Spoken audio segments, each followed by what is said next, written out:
Bonjour à toutes et à tous. Voilà donc la quatrième et dernière vidéo de cette série sur le voyage intérieur que nous permet cette période si particulière du confinement, mais que bien évidemment on peut poursuivre après le confinement. Alors dans la deuxième vidéo, je vous avais proposé d'éclairer l'ombre avec l'outil de la boule à facettes. Dans la troisième vidéo, je vous ai proposé une autre approche, une méthode, celle de l'enfant intérieur, pour transformer et intégrer notre ombre. Et aujourd'hui, même si bien évidemment le chemin de l'ombre n'est jamais fini et que c'est vraiment important de continuer à la fois à éclairer cette ombre au fil des années, mais aussi de prendre soin de notre enfant intérieur et de continuer à remplir ce réservoir d'amour, je vais vous proposer un cheminement en 5 étapes pour activer votre lumière. Donc on ne va plus parler de l'ombre aujourd'hui, on va être vraiment orienté sur ce qui fait nos talents, nos ressources, voilà, nos moteurs profonds, pour activer la lumière en nous et nous permettre de nous réaliser pleinement dans notre existence. Voilà, donc l'idée c'est d'aller dans la partie lumineuse qui contient nos qualités, nos talents, nos ressources, mais aussi tous nos potentiels. Et finalement, cet élan de vie qui a parfois été étouffé, pour retrouver aussi notre audace, notre créativité, et pouvoir ensuite apporter au monde nos plus beaux talents. Le première étape de ce cheminement, c'est tout simplement, on en a déjà parlé dans la deuxième vidéo, c'est l'ombre blanche. C'est-à-dire, c'est toutes les qualités que vous admirez chez les autres, toutes les qualités que vous trouvez chez des personnes qui vous inspirent. En ayant déjà ce regard-là, ça vous donne une indication sur votre propre cheminement, sur des qualités que vous avez peut-être déjà, mais aussi sur des qualités qui sont en germe et que vous aimeriez développer. Et donc le simple fait de le conscientiser va vous permettre de vous mettre en chemin. Donc ça, c'était le premier point de cette activation de la lumière, c'est d'être conscient de notre ombre blanche. La deuxième étape, c'est de vous mettre dans un état émotionnel, ou même un état d'être, qui va favoriser ce cheminement vers votre lumière. Et cet état, c'est la gratitude. C'est un état très particulier, qu'on peut souvent ressentir dans des occasions très limitées, mais là, ce que je vous propose, c'est d'aller expressément entretenir ce muscle de la gratitude. Alors comment ? Vous reliez, ça peut être de plusieurs façons, vous reliez à votre cœur, vous posez, fermez les yeux et vous demandez qui sont tous les êtres que vous remerciez dans votre vie, d'être là, d'exister pour vous, autour de vous, vos proches, votre famille, vos amis. De remercier aussi tout ce que la vie vous a apporté comme bienfait, y compris peut-être parfois des expériences douloureuses, mais dont vous pouvez voir avec le temps que finalement, si elles n'avaient pas été là, vous n'auriez pas, par la suite, développé des nouvelles ressources. Je pense à des personnes qui peuvent avoir fait des burn-out, par exemple, et qui, en ayant digéré cette épreuve, vont avoir développé des nouvelles compétences, des nouvelles ressources. Et puis, si vous avez du mal à trouver de la gratitude, alors c'est vraiment très simple. Je vous propose un outil qui n'est pas de moi, une fois de plus, mais qui s'appelle les 3 kiffs par jour. C'est suite à un livre de Florence Servan-Schreiber. L'idée, c'est que chaque soir, en vous couchant, vous notez sur un petit carnet 3 petites choses qui ont pu vous mettre en joie dans la journée. Et ça peut être vraiment tout petit, ça peut être un rayon de soleil, ça peut être une fleur qui a poussé dans votre jardin si vous en avez un, ça peut être le sourire d'un de vos enfants, ça peut être un mot sympathique d'un collègue ou du boulanger. Voilà, ça peut être vraiment des toutes petites choses au début. Et puis le miracle, c'est que lorsque vous commencez à entretenir le muscle de la gratitude, alors ça se développe. Vraiment, c'est vraiment très impressionnant. Vous verrez que si vous commencez à remplir un petit cahier, ça ne sera pas 3 kiffs par jour, mais ça sera 10, 20, 50. Et finalement, vous allez voir que vous allez vous entraîner à focaliser dans la vie sur ce qui vous met en joie et sur ce qui est positif. Voilà. Ça, c'était la deuxième étape du cheminement.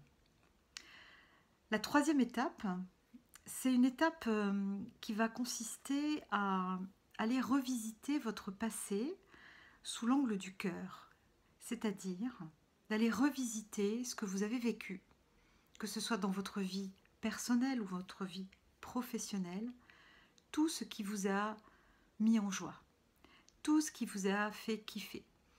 Et c'est vrai que pour moi, un bilan de compétences factuelles et où on travaille avec le mental, c'est pas souvent très utile. Je préfère demander aux gens de me raconter une ou deux expériences professionnelles qu'ils ont eues et qu'est-ce qui leur a le plus plu dans cette expérience. Et soudain, leur visage s'illumine. Ça s'illumine avec tout ce qu'ils ont adoré faire, que ce soit le job qu'ils ont fait, que ce soit la boîte où ils ont bossé, que ce soit les collègues qu'ils ont eus, les relations avec leurs clients, leurs fournisseurs, leurs managers. Bref, l'idée, c'est de prendre le temps de poser sur le papier spontanément, avec votre cœur, tout ce que vous avez aimé faire dans votre vie. Alors je parle plus du professionnel, mais bien évidemment dans votre vie personnelle également. Et voilà, et de poser tout ça, de prendre le temps de poser tout ça. Si vous avez des expressions qui émergent, notez-les, parce que c'est vraiment ce qui va vous rendre ensuite vivant et ce qui va vous permettre de repérer ce qui vous met en joie. Par exemple, des expressions imagées comme j'ai adoré qu'on soit tous ensemble dans le même bateau, ou bien j'ai adoré être aux manettes, ou bien j'ai adoré tout construire à partir d'une page blanche. Vous voyez ce genre d'expression imagée. Donc surtout, écoutez-vous, ressentez et posez les choses sur le papier pour ne pas les oublier. Et moi, je parle du papier, je ne parle pas de l'écrire dans un ordinateur, parce que tout simplement, la vertu du papier, c'est que ça matérialise les choses. Et là, on a vraiment besoin, dans cet exercice, de rendre les choses réelles et non pas virtuelles. Donc, là, je vous parlais de poser, de revisiter votre passé professionnel, personnel. Et je vous propose aussi, dans cette étape, c'est un autre angle de vue, d'aller chercher en vous quel est votre talent dont vous n'avez pas forcément conscience, mais que par contre les autres autour de vous savent parfaitement. C'est-à-dire, c'est une activité que vous avez dans votre vie, souvent personnelle, ça peut être un hobby, mais voilà, pas forcément. Une activité dans laquelle vous prenez du plaisir, dans laquelle vous produisez quelque chose, c'est-à-dire que ce n'est pas juste lézarder au soleil dans une chaise longue. Donc vous produisez quelque chose et surtout vous ne voyez pas le temps passer. Quand vous êtes dans cette activité, pour vous c'est vraiment du pur bonheur. Et les autres reconnaissent que vous avez un talent. Alors ça peut être dans votre façon de jardiner, ça peut être dans votre façon de cuisiner. Par exemple, vous êtes hyper doué parce qu'il n'y a rien dans le frigo, mais vous êtes capable de faire un super plat. Voilà. Et donc, essayez de repérer quelque chose qui paraît anodin, mais qui va vous permettre aussi de vous mettre en joie, finalement. Parce que c'est ça mon propos, c'est de vous réactiver dans votre joie intérieure, pour ensuite construire dessus. Alors, vous avez maintenant un large éventail. Vous pouvez encore rajouter dans cet éventail de ressources et de plaisirs ce qui s'est passé depuis le début du confinement. Parce que je suis certaine qu'avec tout ce qu'on a vécu, vous avez certainement développé des nouvelles ressources. Par exemple, si vous étiez quelqu'un de perfectionniste, il y a de fortes chances qu'avec tout ce qui s'est passé, vous ayez dû lâcher sur certains aspects de votre désir de perfection. Si vous étiez dans le contrôle, peut-être que là aussi vous avez dû lâcher certaines choses, accepter que les choses se passent autrement, ne plus planifier par exemple des week-ends, et laisser finalement les choses venir à vous. Donc voilà, je vous propose de faire aussi là un arrêt sur image sur cette période de confinement pour prendre de la distance et discerner ce que vous avez pu à la fois lâcher comme ancien comportement, que ce soit dans votre vie personnelle ou votre vie professionnelle, puisque dans le confinement, les deux sont très fortement imbriqués, mais aussi ce que vous avez pu mettre en place de nouveau. Vous avez très certainement mis en place des nouveaux comportements, et à votre insu sans vous en rendre compte. Moi, je vous invite aujourd'hui à les conscientiser et à les noter également. Et qu'est-ce qui vous met en joie dans ces nouveaux comportements? Peut-être avez-vous fait preuve d'audace, de créativité dans votre façon, si vous êtes avec des enfants à la maison, dans votre façon de gérer vos enfants. Peut-être avez-vous mis en œuvre des nouvelles façons de travailler, puisque vous êtes peut-être à distance. Voilà, tout un tas de nouvelles compétences qui émergent et que je vous invite à poser également sur le papier pour enrichir votre feuille de route, on va dire. Et maintenant, une fois que vous aurez fait ce travail, donc qui peut vous demander du temps, laissez-le reposer. C'est comme la pâte à crêpes, voilà. Laissez reposer tout ça et reprenez-le quelques jours après en étant attentif à votre ressenti lorsque vous vous relisez. Lorsque vous vous relisez, qu'est-ce qui est important? Qu'est-ce qui est essentiel et qu'est-ce qui vous fait vibrer? Qu'est-ce qui vous remet dans la joie lorsque vous relisez vos propres paroles? Donc soulignez ce qui est important, écoutez votre cœur. Et vous avez là, pour terminer sur cette troisième étape de ce cheminement, vous avez là finalement des racines, des fondations fondamentales sur lesquelles vous pouvez maintenant construire votre avenir, construire votre présent et construire votre avenir pour qu'il soit plus radieux et que vous soyez davantage dans dans ce qui vous fait vibrer et dans votre joie d'être. Vous avez finalement fait émerger tous les ingrédients de votre bonheur, voilà, de votre existence. Et donc on peut passer à la quatrième étape. Alors moi je vous raconte ça en quelques minutes dans une vidéo, mais bien évidemment c'est un cheminement qui prend du temps et ça se fait pas tout seul. Je le répète un peu souvent, mais je pense que c'est vraiment important que vous ne croyez pas que ça se fasse en quelques minutes. Donc la quatrième étape, c'est vous porter votre attention sur le sens, sur ce qui fait sens pour vous.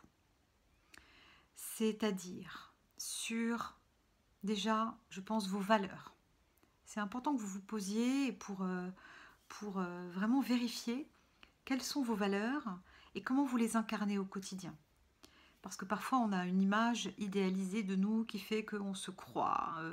On croit qu'une valeur est importante dans notre vie et puis finalement, quand on creuse un peu, on s'aperçoit qu'on ne la nourrit pas, cette valeur, au quotidien. Donc si par exemple, dans vos valeurs, il y a la générosité, vérifiez. Vérifiez si vous êtes dans le quotidien généreux et si oui, envers qui. Voilà, c'est une des façons de checker un petit peu cette histoire de valeur. Donc là, vous pouvez prendre un temps pour noter toutes ces valeurs.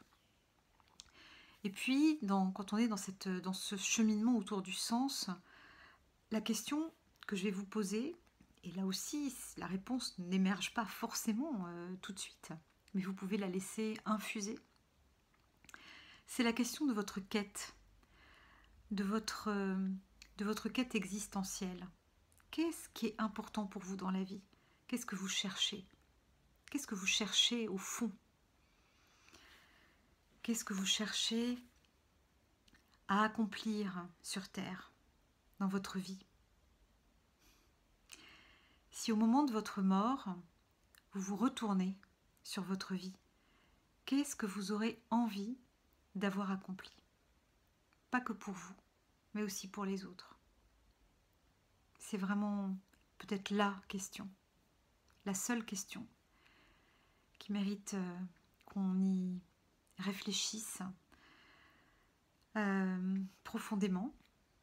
Et encore, quand je dis réfléchir, c'est même peut-être qu'on se laisse inspirer par cette question. Alors, autour de cette question, peut-être pour vous donner des pistes, cette question de la quête, ça peut être autour de l'éducation, ça peut être autour du soin, ça peut être autour de la protection, ça peut être autour de la création. Il y a vraiment énormément de pistes et il y en a autant que d'individus, mais voilà, je vous invite vraiment à prendre le temps de vous poser cette question de votre quête profonde.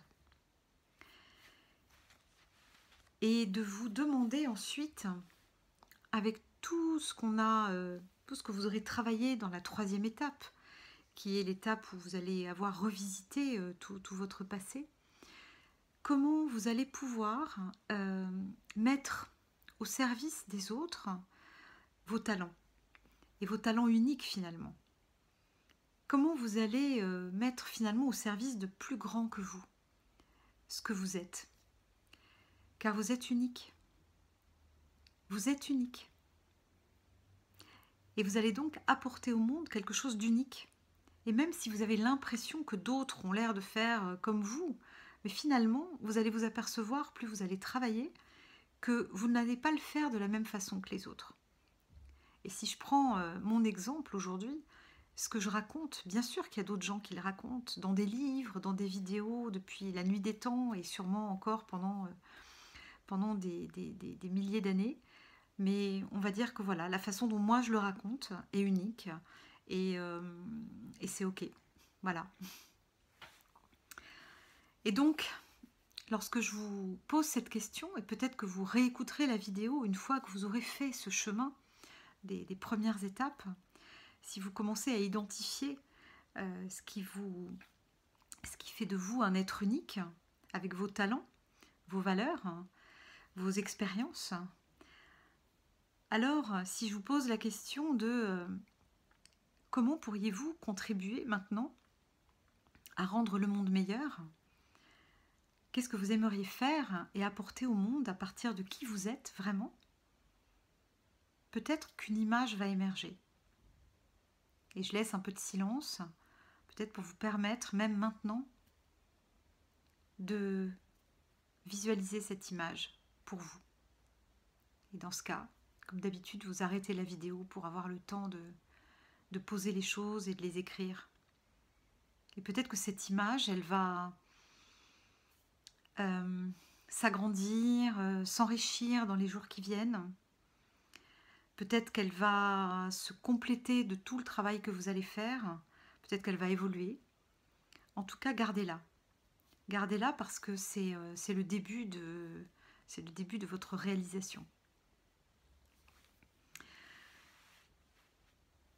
La dernière étape, la 5e étape de ce cheminement pour activer votre lumière, c'est l'étape que j'appelle celle du photolangage. Alors le photolangage, c'est une méthode qui a été inventée par des psychiatres dans les années 60 pour permettre à des gens qui avaient du mal à verbaliser de pouvoir s'exprimer autrement et de s'exprimer par des images.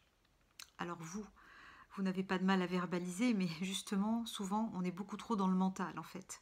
Dans notre éducation, on a plutôt été élevé dans le « je pense donc je suis », donc plutôt dans le cerveau gauche, hein, le cerveau rationnel.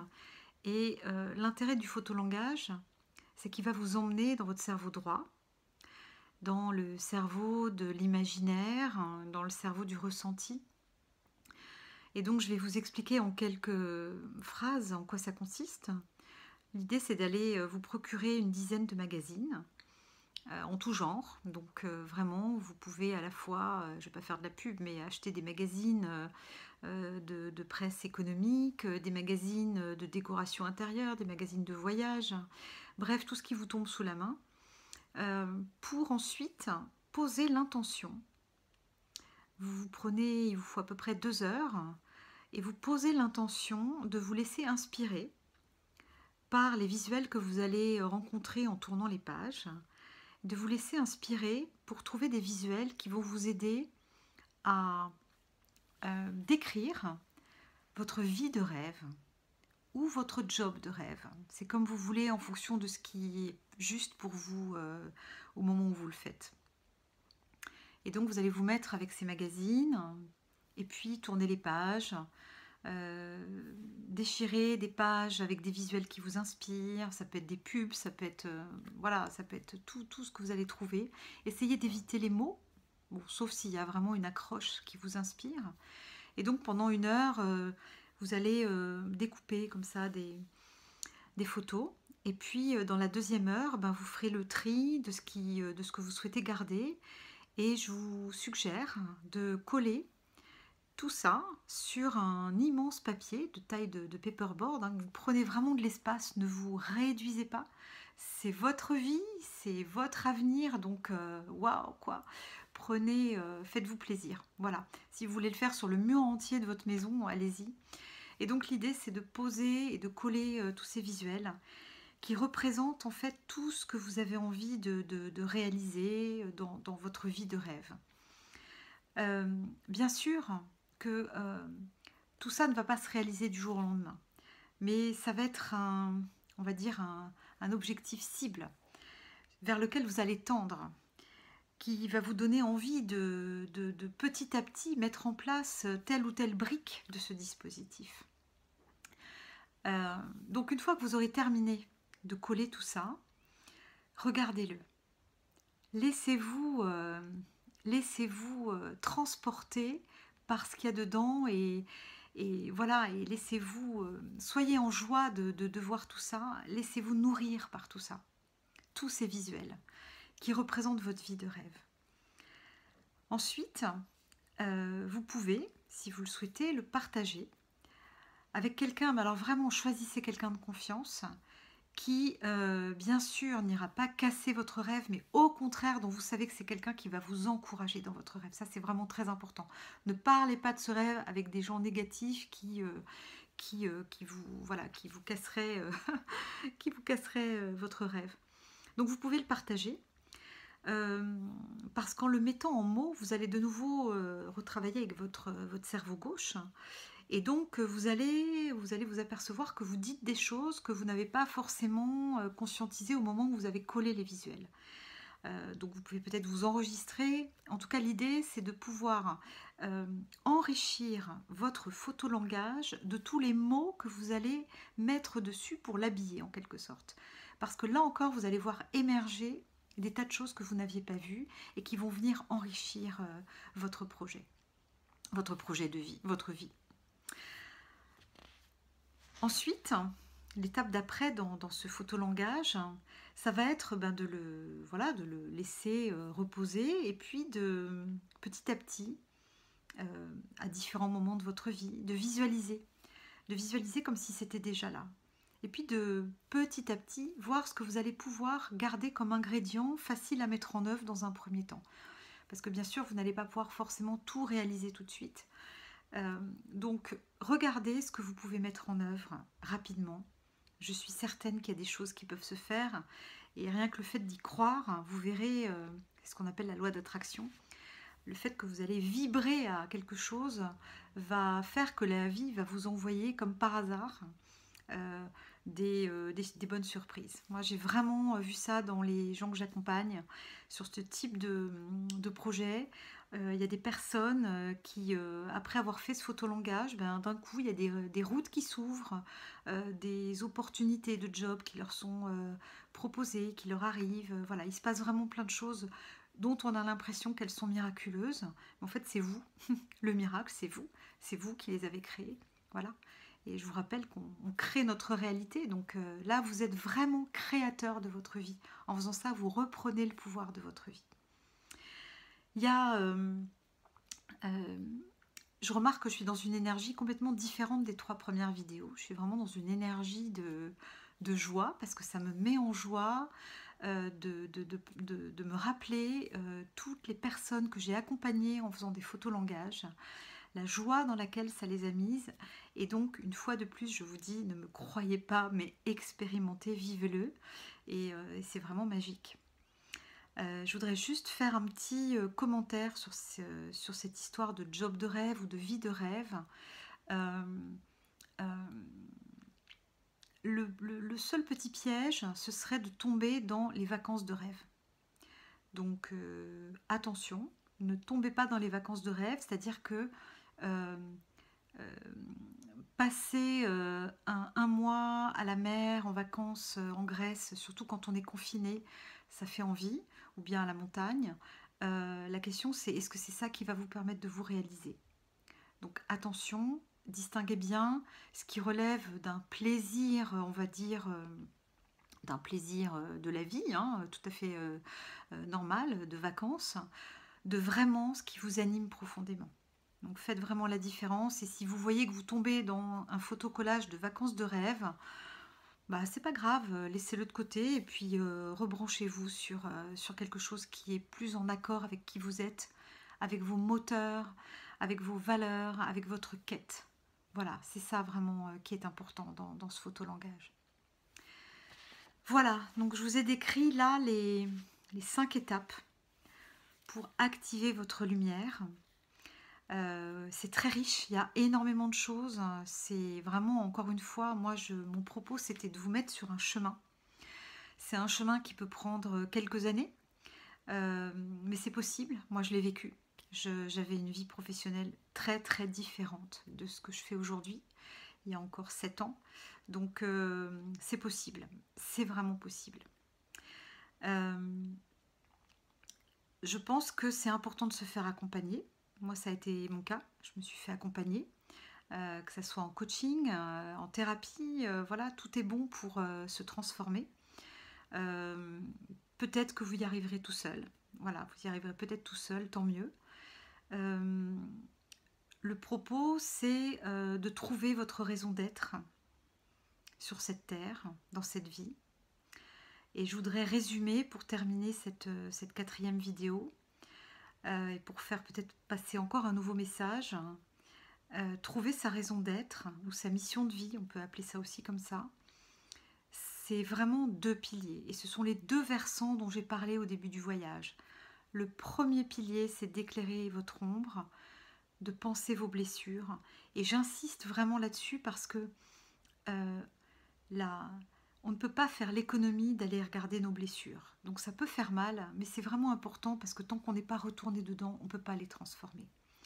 Et Rumi, le poète persan du XIIIe siècle que j'ai déjà cité dans une autre vidéo, a dit « La blessure, c'est l'endroit par où pénètre la lumière ». Voilà, donc c'est vraiment important de ne pas négliger et de porter une attention particulière à tout cet aspect de l'ombre et des blessures. Et c'est aussi ce qui va vous permettre petit à petit de reprendre la responsabilité de votre vie, de redevenir acteur de votre vie. Parce que quand on reste dans nos blessures, mais on reste victime. Et j'ai envie de dire, c'est foutu. C'est foutu. Donc il faut vraiment... c'est important de partir là-dedans, dans ce versant un peu sombre, mais pour reprendre la responsabilité de notre vie. Voilà. Et puis le 2e versant, c'est celui qu'on a vu aujourd'hui, c'est faire émerger vos talents, les talents passés, les talents actuels, tous vos potentiels qui ne demandent qu'à émerger, pour vraiment vous aligner sur qui vous êtes profondément et ce que vous avez à apporter au monde. Voilà, donc ne me croyez pas, expérimentez, ressentez, oubliez votre tête, mettez-vous dans votre cœur, ressentez. Et puis je vous souhaite un très très beau cheminement. Je serais ravie d'avoir vos feedbacks sur ma chaîne YouTube, voilà, d'avoir vos commentaires et avec ce souhait que je vous adresse de beaux chemins de vie. Je clôt ainsi cette série de 4 vidéos que j'ai créées pour le confinement et je laisse ouvert la possibilité qu'il y en ait d'autres par la suite. Voilà, au revoir et bon chemin.